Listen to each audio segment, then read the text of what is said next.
Al pie del Ávila majestuoso, a 920 metros sobre el nivel del mar, en un valle de verde geografía que se abre de este a oeste, surge Caracas, la capital de Venezuela.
And now, our feature presentation. You are watching a master at work. Go get some! How's it going, fellas? Welcome everybody to another edition of the Combat Club. Ladies and gentlemen, my name is Rafael Chasinas, known as El Capitán Rafucho, because in this podcast, it's coming through right now because this is 100% extreme attitude, and because in this club, we're born to fight anyone, anytime, anywhere. Because this is like a Sunday open debate night. Because after what happened to the UFC in Vegas, because this is gonna be really insane. So right now, I'm not gonna be alone right now because we have some special guests. So right now, let's get to the pro right here. Ta-da-da! Hey, what's up? Hey, Rafucho! There you go, ladies and gentlemen. All right, so right now we're going to introduce some of the special guests that we're going to debate about the UFC Vegas 106. We got Hank the Tank, as known as Hank Warzone, and we got No Chill MMA. So, ladies and gentlemen, I just wanted to tell you this weekend, this is going to be really insane because we got Michael Morales versus Gilbert Burns, which that happened last night. And believe me or not, Michael Morales, it became something like powerful and something like a serious threat of the welterweight division. Because after we just saw like an incredible performance, he just gave it at all. We just give it at all for like this one. And to be honest, right now, there's like a serious competition coming up there of Michael Morales going to second and off of the divisions of the welterweight. So I just wanted to tell you, after we just saw for like Michael Morales getting humble against Gilbert Burns, which is Brazil versus Ecuador. So how you feeling about like Michael Morales getting real skills above for the last fight? So this is going to be like a serious threat to the welterweight division, and this is going to be the next contender. So let's just start with Hank, and we got No Chill right there. So right there.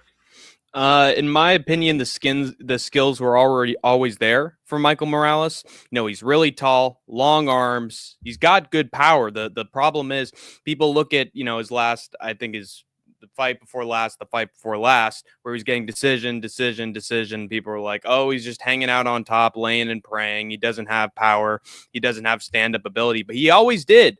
Like, even when he was on top against these guys, he'd knock them down first. Like, in my opinion, if you're just a tall fighter in the UFC, you inherently have a lot of great advantages. Ooh. Hey, all right, PDA, folks. PDA. No joke. But I think the skills were always there. I think he just needed the right opportunity to like really put him on display. And Gilbert Burns, unfortunately, is just one of those vets whose best days are behind him. And that was just the perfect opportunity for Michael Morales to school him. Same thing with Neil Magny. They're just starting to feed him some old vets to really showcase his finishing ability. And I believe that he can beat a lot of guys in welterweight's top 10, if not top 5. So I think he's always had the skills. I think he just needed to be able to put those skills together. Good to see you, Trace, by the way. Good job, Hank. Yes, sir. I think Michael Morales. Oh, you want? Go ahead. Introduce. Go ahead. Go ahead. Go ahead right now. Go ahead. No chill. Go ahead. I think Michael Morales is improving very quickly. I know we all think he's a tall fighter, but he's only 6 feet. Burns is just very short. right? Burns says he's 5'10". He is 5'8", maybe. He's not 5'10". But Michael Morales did something very well in this matchup. Unlike his previous fights, where he wouldn't utilize his range very well, he has a big reach. He has a 79-inch reach. He came in and he felt Gilbert Burns. He found his range very well, and then he stepped backwards. He actually used his very long range, his long reach, his almost 80-inch reach at welterweight is insane. What is John? A lot of heavyweights have like a 79-inch reach. So he has the reach of a heavyweight all the way down at welterweight. He has crazy power, and in the clinch, he looked very improved. Gilbert Burns did not get any grappling done in the clinch. Neil Magny did a little bit better than Gilbert Burns in the clinch. Michael Morales was able to pressure on, and he finished him. So this is the thing. He finished him 2 times. He dropped him. He had him finished. Burns popped right back up, and Morales did not let the pressure go, and he just finished him again. He did not stop pressuring, and he did very well. He had very good long straight jabs, and then the combinations up against the cage, he smoked Gilbert Burns.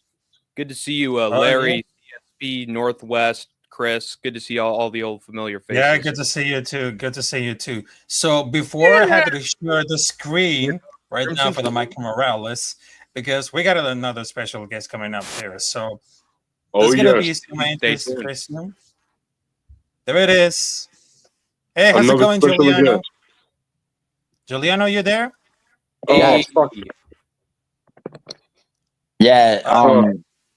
Oh, there he goes. Giuliano. There he goes. There he is. I would like to say that Michael Morales. Oh no. Michael Morales is the I don't future hear, of I don't the hear none of the division. bullshit from Giuliano. I can't hear a thing. I can hear him. I don't know why I can't hear. Probably I just hear. Private chat, Giuliano. Private chat. Okay, you gotta hear that of the private chat. I think I gotta use it right now. All right, so I'm gonna. All right, there you go. Right now. I can hear every word from Giuliano, so you can go ahead. Yeah. The chat hear him is my question. I only hear Rafucho and Hank. Northwest can hear him. That's because I'm not. That's because I'm not talking. Oh yeah, you gotta restream to the star. Do you know sign language, Giuliano? All right. All right. So there it is. All right, so there it is, because we got a topology right now. So right now, Michael Morales is still undefeated. 18 wins, no losses, no draws, because I know he's from Ecuador. But as a matter of fact, because he has amazing power in knockouts, which is technical knockout, which is like exactly like 72 of wins. They have 6% of wins. Also, they got 22 wins of decision. So look at the resume right now, because he got a canceled bout on May 10, and now he's got the right hook for the follow punches or the win. But look at the resume right now, because not only he just won against Gilbert Burns, but also Neil Magny, Jake Matthews, Max Crispin. I mean, what can I tell you how good is Michael Morales? Because I know he's 25 years old. He has great power. He's able to wrestle and grapple, because he understands how to finish and pass the action, because he seems like he has a good cardio. And he has a decent variety of strikes. I mean, he reminds like something like a young Naman dude with grappling strikes. He has a freaky power, strong, athletic, but also a little bit wild at this time, because I know he's a solid prospect. He passed every test so far, but he could be on the mids right now. But around for like the top 5, he will know this is gonna be like a champion. To be honest, right now. Yeah, I mean, one thing I also want to mention. Oh, here comes Giuliano. Okay, now I hear him. Oh, yeah, now I hear him. No, I'm just listening. Yeah, well, one thing I want to mention is beyond just the power, like No Chill said, he's got a great reach. Those overhands were just money. Every single time on Gilbert Burns, he was catching him flush with that like overhand right. And he even knocked him out through getting through like past the guard of Gilbert. When he got back up, it was a looping shot that put him on his ass again. So that long reach, like besides the power, the long reach is what like guaranteed him the victory here. Burns had zero answers for that. And it's good to know that he's starting to finish fools too, because that is way more marketable.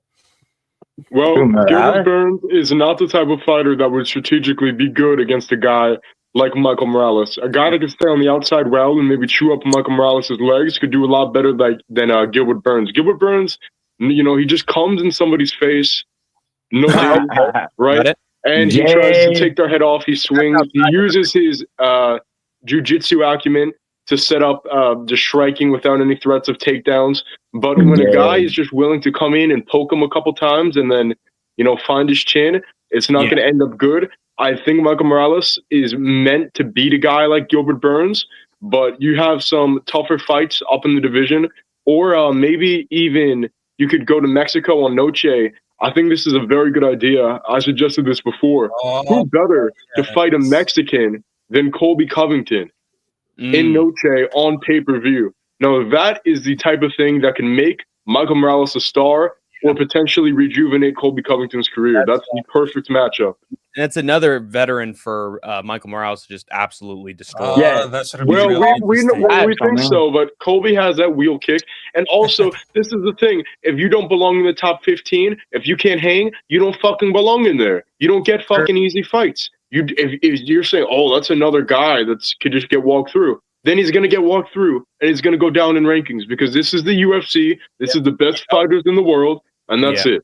I hope they don't give Colby another title shot if he loses.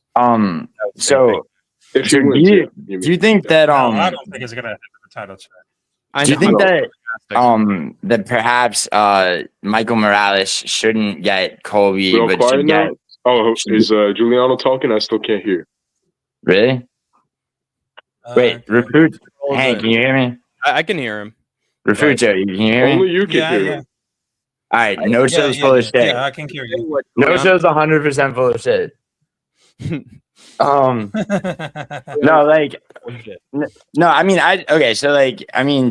what Nocho was just saying, I mean, yeah, he's right, but at the same time, I mean, people have a tendency to be like, who's, it's like up to this point, they're like, oh, Neil Magny was his best win. Neil Magny was washed. They're going to say the same thing about Burns. Like, I think that, the top of the welterweight division, Shavkat, Sean Brady, Morales, Ian Gary, it's probably times are matching those guys up with each other. I mean, they did it with Prates Gary, Now Prates is essentially established as being a tier below the top of the welterweight division, which is getting very good, which has gotten very good. I think honestly, it's Morales versus Prates at least should be, Ian Gary versus Sean Brady. Those fights are, more called for instead of using people like Colby. People like Colby Covington. I mean, you got Buckley matched up with Kamaru. They're taking out the old guard already. I think I think eventually these guys are gonna have to fight each other. I think it should be sooner. That's crazy. You say Morales versus Prates? That's the most retarded thing I ever heard in my life. I don't know. At this stage in both men's careers, I don't know if that matchup makes too much Prates sense. is coming off a loss. Not that fucking. Morales is on an undefeated streak.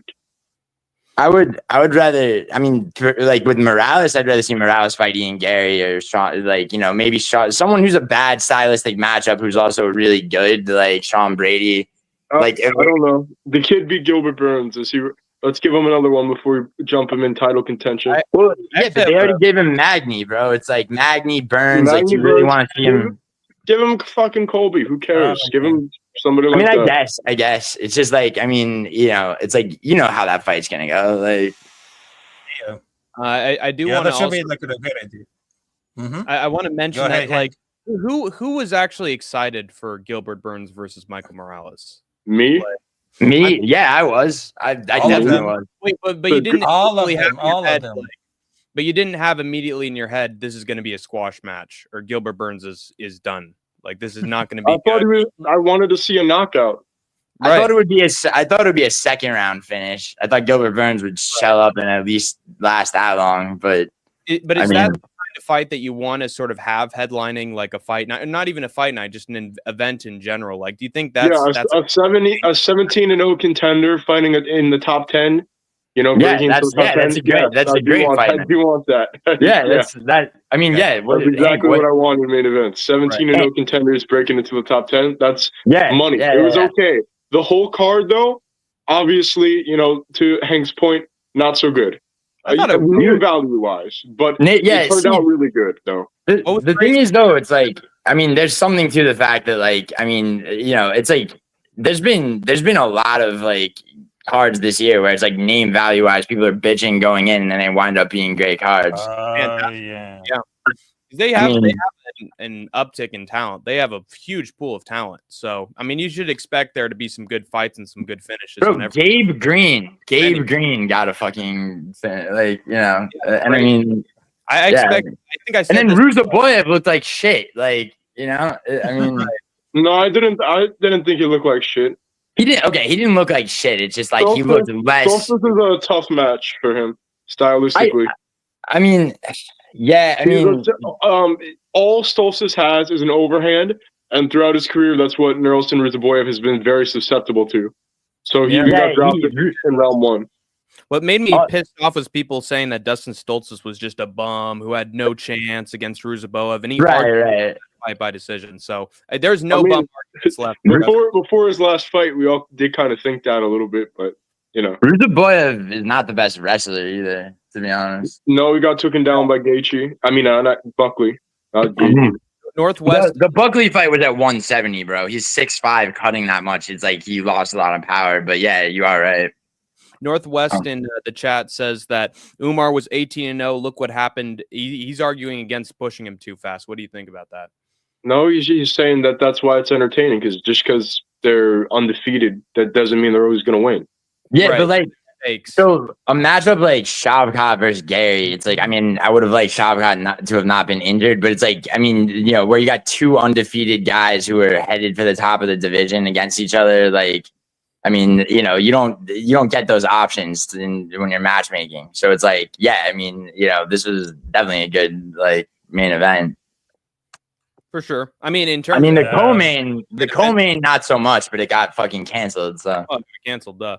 But I mean, what do you think is more interesting? Like an even fight where you don't know who to pick between two veterans, or a fight where it's like, oh, this veteran's gonna get fucking killed here in this main event? But the veteran doesn't always get killed. The veteran does not always get killed, dude. Magny fraud checked him a lot. I mean, you know, after Rowe. I mean, these guys get fraud. Joe Pfeiffer, we all Pfeiffer versus Hermanson. Nickel, bro, come on, these veterans. Nickel, yes. These veterans do not always get fraud checked. In fact, this year the most undefeated guys have lost their O than any other year in UFC history, and we're halfway through it, not even. Yeah, so, yeah, that's very true. I would say. I think that this was a good main event. I think it was all right. I think next week's main event is pretty shit, though. So yeah, next week's main event's trash. I mean, the co-main, even like, I don't know. Yo, what do you think about the co-main next week? Well, I think it's going to be pretty fucking boring, honestly. Yeah, I think so too, bro. I think next week's kind of shit. I like Billy Ray Goff. He's cool. Always shit. And then it's not. Billy Ray Goff is weird, man. Like, he's just a little short for the division. If he went down to lightweight, he'd be very good. Who did he lose to in his last fight? He lost to Trey Waters, who's 6'5". Really, Trey Waters. Yeah, Trey Waters is big. Trey Waters is big for. When you're 5'8" and you're supposed to just like pocket box a guy that's 6'5", that's not easy, especially in MMA. He did well. A lot of people say Golf won. I didn't think he won, but you know. Bro, you know who's the guy who knows how to be short for his division is Azamat Mirzakhanov at light heavyweight. Like he knows how to be 5'10" with like a 70-inch reach and 71-inch reach, I think, and fucking just like get inside and fucking tear people up. I mean, he's still undefeated. It's Capitán Rafucho's Combat Club. Why doesn't he ask a new question for us to debate? Okay. All right. What do you think, Rafucho? It's just been a while since he's talked, you know. Okay, he's the host of the show. He can answer. Let's kind of move on. Hey, you just kind of sneak this Rafucho. Yeah, you just this Rafucho. Like, what the hell? No. Sometimes on my internet is not like we're gonna. All right, so right now for the next topic, because right now I just show off with like Jaron Gordon topology, because to be honest, right now, I mean, he just went against Thiago Morales over and for ground punches. I mean, look at the resume, because I know he just lost against Paddy Pimblett. Not just. That was a while ago. He needs to get improved like could always between for like Jerry Gordon, which is the this is gonna be on the point that no one has to do about it. Because between for like the grappling skills and of course for like the striking, I mean, I understand that he just lost against Paddy Pimblett, but he had the audacity to keep like the combat kid everything is happy to choose because not only many wrestlers, not only many fighters, the UFC has a potentially with it come back, but it seems that Jerry Gordon has to step at a level a little bit with the wrestling and of course like the submissions. So how you guys talking about like the talent and the skills to put it like a Jerry Gordon even after he's won against Thiago Morales, which is like totally insane. Morales. Thiago Moises is I think what you mean. But what yeah, are you saying? Jaron Gordon, What's next for him, or if Gordon's just a tough guy to put away? Yeah, exactly. That's what I wanted to say about like the skills after he just won against Thiago Morales. I mean, he took Nasrat split decision. Went to a split with Nasrat. I think Jared Gordon could probably fight a fucking I don't know, maybe Jakar Close or some shit. Yeah, that's a good matchup. He doesn't need anything too high up, but he definitely does. I mean, it was I didn't expect him to knock out Moises. I didn't expect it either. I was like, okay, this is gonna be like a technical decision. I think Gordon's gonna get it, but he knocked Moises out cold. I think maybe that's why he could give him a little boost. So maybe give him Jakar Close or Brad Riddell doesn't have an opponent. He's coming back right now. Jared Gordon's perfect for that. Brad Riddell. Yeah, that's it. Yeah, those are good matchups, dude. I didn't expect him to knock out Marco Madsen either. I mean, Gordon's got to be sick of bullshit. He's had mad fights canceled. The Hawk Paras decision was arguably a robbery.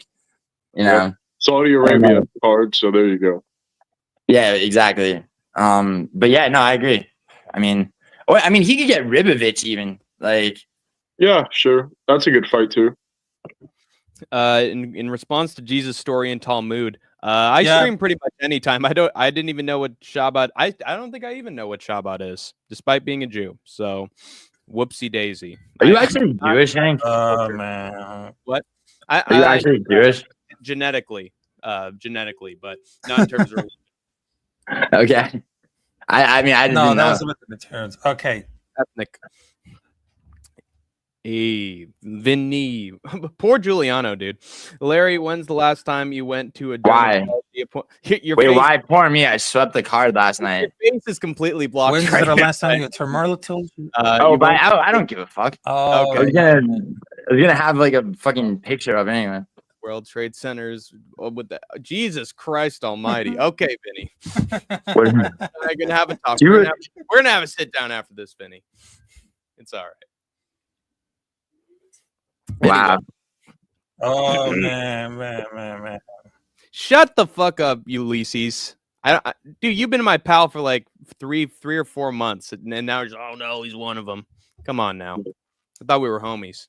And now you feel like you don't know me. Anyway. Ulysses is a grand wizard in my cult. Yeah, but I understand that. Well, there's no cult. Yeah, but I understand in the case of Jerry Gordon, because, I mean, to be honest, right now for the case of Jerry Gordon, I mean, he was really tired of all this split on unanimous decision, but he got a ready to combat kid because it must be really good. Because I know how really good it is about the skills, but the age is working to lead him sadly. Because there should be he used to be a crackhead under a bridge. The story of Jared heroin addict. No chill. He used to be a dope addict, not a crackhead. Fight or die. Fight or die. Jared Gordon. One step below, but still cool. Cool fight. Good job. Dope fight. Some might say. Isn't he doing some sort of mental health program with Angela? Because he used to do dope. Interview. He's doing some program with Angela Hill for mental health awareness. He's got to hook up with Paddy Pimblett. Enemies turn friends. We gotta talk to each other, lads. Me and Gordon hated each other's guts, but now we're together. Jesus Christ. But I don't know. Gordon, he's doing his own thing, and good for him. And then he was like, "That is good. God delivered." Doing his own thing. That is why we knockout. He's doing his own thing. That is true. He's doing lots of things. Doing his own thing. I mean, Okay, so all right, back to something else before. Bo Nickel versus RDR was brought up when about like prospects and veterans. I don't think RDR is necessarily like a veteran on his way out. I think that he's young enough where it's like he could actually rise in the middleweight division. Mm-hmm. There used to be a website that had all the UFC lightweight rank. Oh, there it is. Found it. All right, I'm gonna look through that for. What are you guys talking? Wait, who is a middleweight prospect? I'm saying not necessarily I don't know if he'll ever fight for the belt. I doubt it, but I'm saying RDR is not necessarily like a veteran on his way out. I mean, he's not on his way out, but he's very tenured, and he's probably. I mean, if he beats Whitaker, he's right there. So who knows? Yeah, I think, dude. What do you think about that fight? Because I mean, dude. A lot of people don't know that one fight championship. He was a double champion. He got kind of chased around the divisions by Anatoly. His striking is so fucking goofy, but Whitaker is the type of guy to pick somebody like that apart. But also, like Whitaker might just be done. So that's something else. I mean, about. I don't know. I mean, dude, if RDR takes Whitaker to the ground, it's over. I mean, I think, and he could easily do that. I think so too. I mean, he's out scrambling Bo Nickel. He destroyed Kevin Holland. The GM3 shit was so long ago. We don't even need to talk. And that was his first fight. He knocked down GM3 too, right? So it was also his first fight in the octagon, which is like, I mean, that's like a rite of passage. A lot of people get Yeah, you get a little nervous. I mean, fuck it. I'll pick fucking. I think Whitaker. I think Whitaker is very, very susceptible to getting his fucking teeth fucking drilled in again by a crank. So, I mean, yeah, he's also not. I mean, he's not really. I mean, his takedown defense, his grappling is like. I mean, he's got so many weaknesses against RDR. Well, the reason why I doubted him when he got into the UFC in the first place is because he got knocked out back to back by Anatoly Malikin in. I just said that. Yeah, Malikin. Yeah. And then he lost to Rugrug the GOAT, as Denial would put it. Immediately lost to Rugrug after that, which is not a good look. But I think he's reinvented. Well, that's one fight championship when Anatoly Malikin was a 3-division champion. Ritter is fighting at middleweight. He's never fought at middleweight in one championship. He was fighting 20 to 40 pounds heavier than he's fighting now. Right. But wasn't he how is one's wasn't he? Hold on. Reynolds Ritter, he was the light heavyweight champion. Malikin took the belt off him at that. Then he went down to middleweight, I thought. And then Malikin in one championship means 200. Middleweight in one championship means 205 pounds. Right. Middleweight, light heavyweight in one championship means 225. 225, yeah. Okay. So no, that's true, yeah. He was fighting 20 to 40 pounds up than he is now. So he was dealing with way bigger guys, with way more powerful guys. And honestly, Malikin was pretty good, but he's like a big head. It's like fucking. Would you pick Robert Whitaker to beat Tai Tuivasa or Derek Lewis just because he could piece him up? It was a big fucking size difference. He's not supposed to be at heavyweight or at light heavyweight. And Chin is a lot better now. Stay down at middleweight, and Whitaker. It's a dangerous. I think that's one of those 50-50 type of fights that you were talking about, Hank. Yeah, my question actually, No Chill, is what was I gonna? Do you think that because everybody likes to compare RDR's herky-jerky style with DDP right now, but do you think it's as effective as DDP's striking-wise or striking-wise right now? And no, I don't think his striking is as fucking close. No, DDP was on the DDP was a kickboxing champion on a couple of circuits.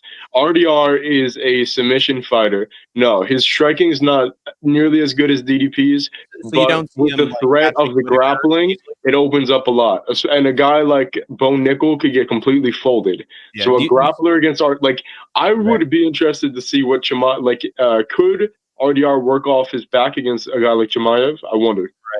Right. But probably not, but that's what I want to see. That shit's interests me a lot.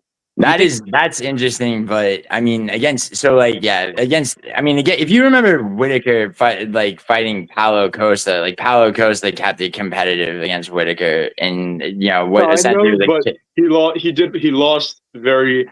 He kept it competitive, but he didn't win any round to really. No, yeah, no, for sure. But Whitaker is essentially a kickboxer. Like when it comes to so I mean, with the submission threat from RDR, as well, and his striking is very unorthodox. It's not easy to prepare for. Question: Do you think the grappling is how he gets it done against Robert over cracking him with a big shot? Yes, obviously. Yeah, of course. Yeah, 100%. Yeah.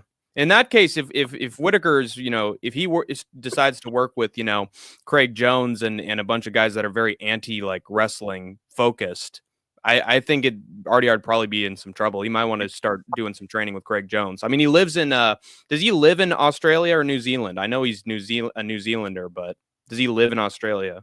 About Whitaker? Yeah, I think he does. Whitaker lives in Australia. Yeah. Okay, in that case, he's got a good opportunity to work with Craig Jones because he's worked with Alexander Volkanovski, he's worked with Jack Della Maddalena, bunch of Aussie prospects that have been doing very well thanks to his sort of mentoring. In my opinion, if Robert Whitaker wants to guarantee that he wins against RDR, he should probably train with Craig Jones. I mean, I don't think there's a guarantee that Whitaker. But Whitaker's not on that team. Thank you, Will Black Betty. I appreciate it, brother. Whitaker's out of Gracie Jiu-Jitsu in Australia. He trains with the big Samoan guy on one and Jacob Malkoon. That's Whitaker's team. The Volkanovski, JD, I think they're in TriStar or something. It's a different team. Yeah. Mm-hmm. What happened to Jacob Malkoon? Jacob Malkoon's still fighting in the UFC, I think. Yeah, no, he is, right? Does he have a fight coming up or anything? Because he got hip KO'd, right? No, he got a hip KO. He just got the hip KO. That's right. He got hurt. I think he's injured. I'm pretty sure. What other topics do you have for us, Rafucho? Jesus, Hank. I'm just asking because there are just a lot of long intervals. But yeah, you got to fill out the questions with answers to the questions. Yeah, but this would turn to RDR of all people. All right, okay. I have a question. Jailton Almeida versus Alexander Volkov. Good fight. Should that fight be booked? No. No, why? Because it's a squash. Say that again? Because that's a stylistic nightmare for Volkov. Yeah, I agree. It's boring, and it's a boring fight. You think that Almeida treats that fight like Derek Lewis and just lays on him for body triangle, back control, body triangle, maybe TKO with pitter patter punches. Absolutely don't want to watch that fucking fight. Yeah. No. Let Almeida fight fucking Gane. How about that? Who, Almeida or what? Yeah, let Jailton fight Gane. Yeah. That's a good fight. Because technically, Gane got the win, so... That's a title shot immediately. I mean, yeah, that's a good point. I think Gane got the win. Almeida is on a win streak. Gane's on a win streak. Let them fight each other. There you go. Yeah, that's a good point. I mean, my broader question with that question is what good heavyweight matchups above 7 in the rankings can you make? There are none.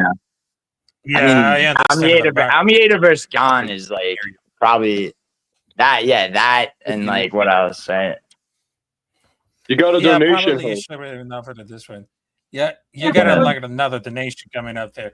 All right, so ladies and gentlemen, after we just talked about Michael Morales and Jared Gordon, because this next topic is gonna be really interesting because I'm gonna share the screen because all for the divisions are gonna really stack between for the lightweight, welterweight, because I'm gonna show you for this one right now. All right, so we got for the lightweight, which is the actual champion, which is Islam Makhachev. Right now is vacant. Right now we got for the welterweight, which is Jack Della Maddalena, middleweight, Dricus Duplessis. So after we just saw Islam Makhachev, get it straight for the title, and right now he wants to move to the welterweight. Just like the same thing with Il Topuria, just wanted to move out of the featherweight to lightweight to face each other against Charles Oliveira. And then Jadina Madeleine, which is the champion, Islam Makhachev, she wants to be like a double champion because after he just stripped it off of the championship, he wants to get rid of move out of this one. But between for the middleweight, Dricus Duplessis, I mean, he got a lot of serious danger to get to the title for just like one shit, which is Kazuma Chiame. So after we just suffered like staggering off of the divisions, and right now it's concealed because there's a lot of this one. Because at the weatherweight, check this out, because Bilal Muhammad is there, Sean Brady, Chuck already know, but also they got for the lightweight, they had Charles Oliveira, Justin Gage, Matt Holloway. So between for the fight announcements, which is Islam versus Jack Dino Madalena, which is going to be in the future, but also they got Il Topuria versus Charles Oliveira. So what you guys thinking about staggering them off with the divisions? Because the people want to see like Il Topuria versus Charles Oliveira between like a masterclass of grappling, also strangling, but of course like cardio. I think Islam versus Topuria would have been better. I wish Islam wasn't going up. Honestly, it's a strange situation. Well, honestly, it kind of, I don't want to say it doesn't make sense. At the same time, JDM would have been waiting a very long, or fighting like Sean Brady for his next one, which nobody wants to see. So, I get it. I get it. Like it kind of works if we want to keep JDM active, and that's a big opportunity for him. But lightweight, it's like, I like how the only thing is like I know Topuria will not give Makhachev an immediate shot if Topuria wins, and I just like that a lot. That's all I can take away from that fight. Oliveira is going to get chinned. I think we all could see it happening, right? Yeah, I see it happening too. Yeah, I do. Let's not forget, Topuria is a BJJ fighter before he was even a striker. So Oliveira is going to be in for a fucking rude awakening. I mean, okay, I think Topuria wins, but like, is it that clear cut? You don't think Oliveira has anything for Topuria with the size difference? I feel like if Makhachev can catch Oliveira when he's trying to do that clinch shit and knee up the middle and like talking about Topuria, I'm saying Topuria is going to catch him just like Islam did, in my opinion. Square shot. Oliveira has been looking like in that second Michael Chandler fight.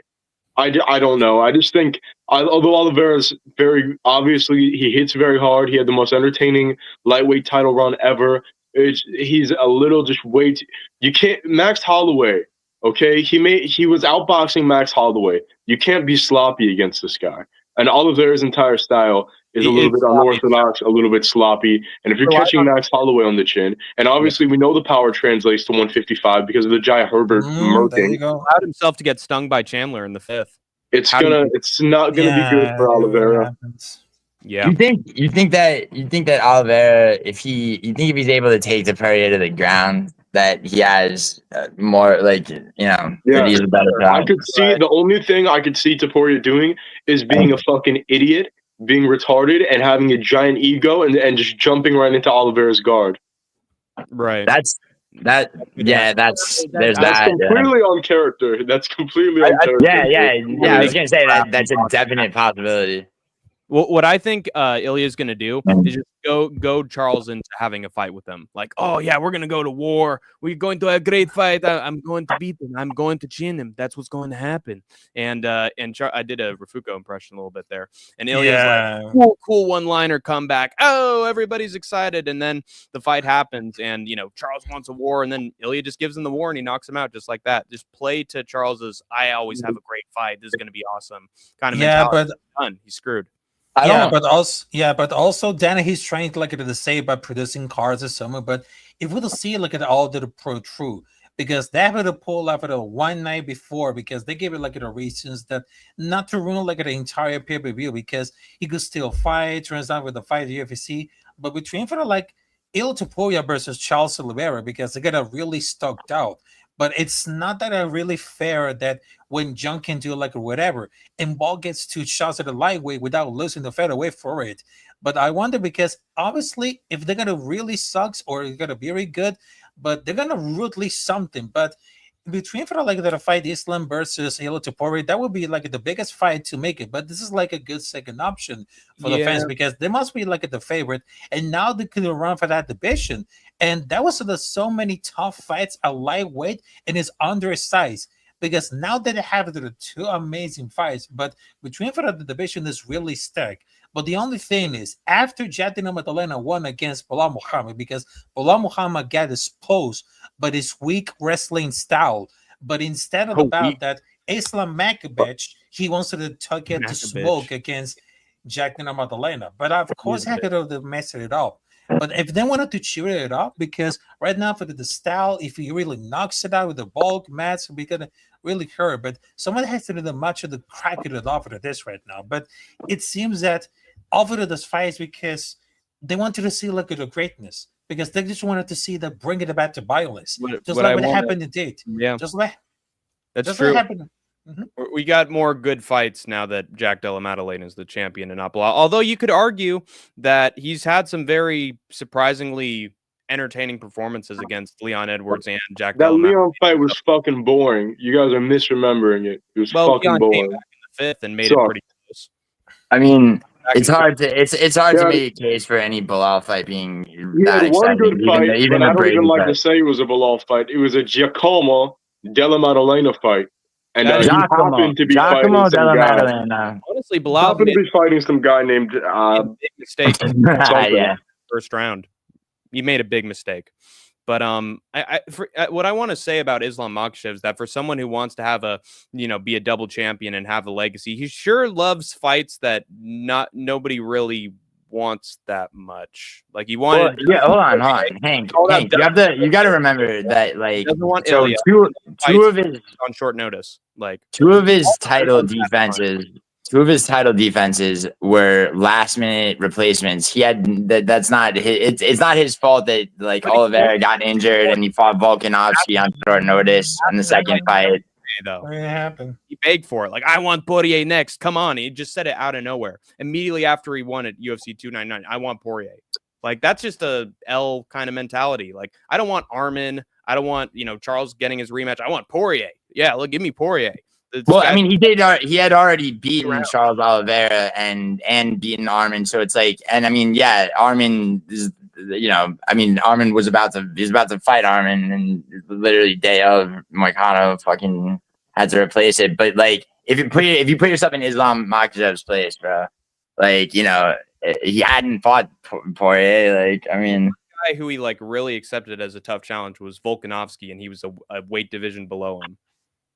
Yeah, but of course, because right now we just wanted to talk about the welterweight, because look at this for the list of the welterweight, because they have so many contenders in the title of the weight, because it's gonna be a log jam into that division. But also they have Shakbat, who could be arguably the number one contender, but also they have Sean Brady also under the list. But I think it should be the face of each other, Joaquin Buckley versus Usman, or Ian Gary versus Carlos Prates. I mean, the division has been a log jam for years. That's what it just called the welterweight. Because let me just explain for this one. Because none of the contenders ever wanted to fight each other. And they wanted to deserve it a title shot, waiting around doing nothing. I mean, that's less than true over the last couple of years. Because the only contender has been really inactive was Kamaru Usman. He was very active as a champ, but that can't really that matter him. But the Edwards fought Brady, Shabbat for Gary in short notice, and Gary and Buckley just seemed genuinely want to smoke. But there was the many good contenders. It was always better than not good enough, because heavyweight, light heavyweight, even flyweight, they were kind of a die because of that. Because they just wanted to fight each other, and suddenly there's a big kill with this one. But don't be surprised to get a surprising at all. Oh, they've cleared out. All right, it's the Hank and Rafucho show. Once again, let's fucking go. But you made a fantastic point, Rafucho. People forget, man. The welterweight division was in a complete logjam, and the top five refused to fight each other, or they'd have to charge huge rates from the UFC to fight. Or I want to fight Leon Edwards Scissorhands, man. Give me Edwards Scissorhands. Give me the title fight immediately after I beat Jorge Masvidal 2 years ago. All right, coming. But we're just in a strange phase of our lives where we used to be in a strange phase for the welterweight division where nobody wanted to fight each other, and now everybody could potentially fight each other, and they're all game to do it. I'll be right back. By the way, entertain the people. Yeah, I understand that about it. And I just wanted to tell you, make sure to subscribe to Capitán Rafucho on YouTube. Also, you follow me on every social media like Instagram, Twitter, ads, as known as at Capitán Rafucho, at Capitán Rafucho 93 on Instagram. But check this out, because what I was talking about, like the welterweight division, because they got really stacked up. Because I don't understand why Islam is kind of taking like the second belt, because he's not fighting the law. Because I'm going to be sure that Jadon Amadali is going to win. Does it have Islam trusted of France's skills? I mean, this is going to be like Curtis narrated that Khabib won't let Islam fight. Bilal is from Tuporia. What did I hear like it before they were repeating it? Because it's going to actually a thing? Doesn't want to suggest it more than that. But you can remove like Usman, Pratis, and Ian Machado Garrett for that list. But other the fights, they deserve like a title shot. But it's still jam out of this picture, because that happens when all the young talents beats the old guard, and the opposite situation is going to be the lightweight law gem. They're leading for the same issue.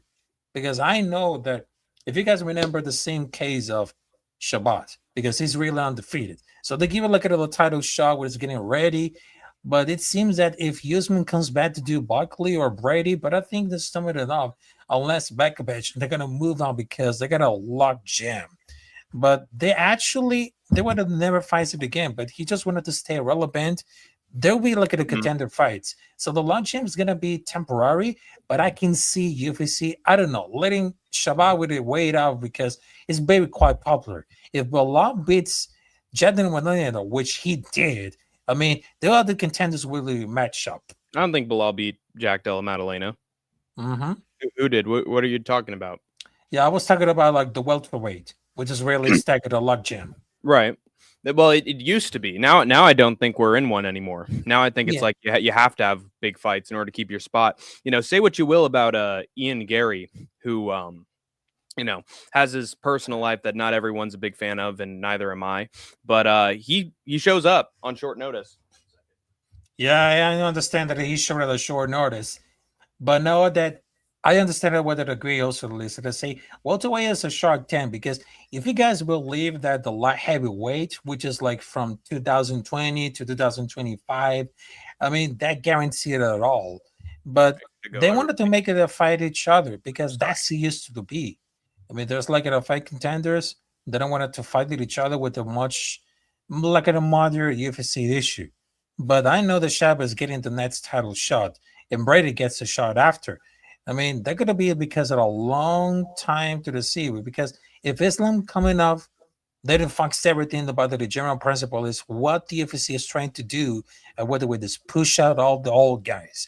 So I don't know if Usman or Edwards don't fight soon, they're going to really push down everything, because they got over the rankings. I gotta go. Capitán Rafucho. But it was a pleasure chatting with you, brother. Enjoy the rest of your stream, man. But I got something to do on short notice, so I'll catch you later, man. Nice chatting with you. Good topics. Yep. Thank you very much. Thank you very much, Hank. I will see you there. And to be honest, right now, I mean, that was like a really weird, just like a debate. That is like, where did everybody go? Because I know that I have something like to take care of it, Elias. But you know, it was just like a nice debate, because right now it seems like they have 50 minutes. They have 50 minutes coming up there.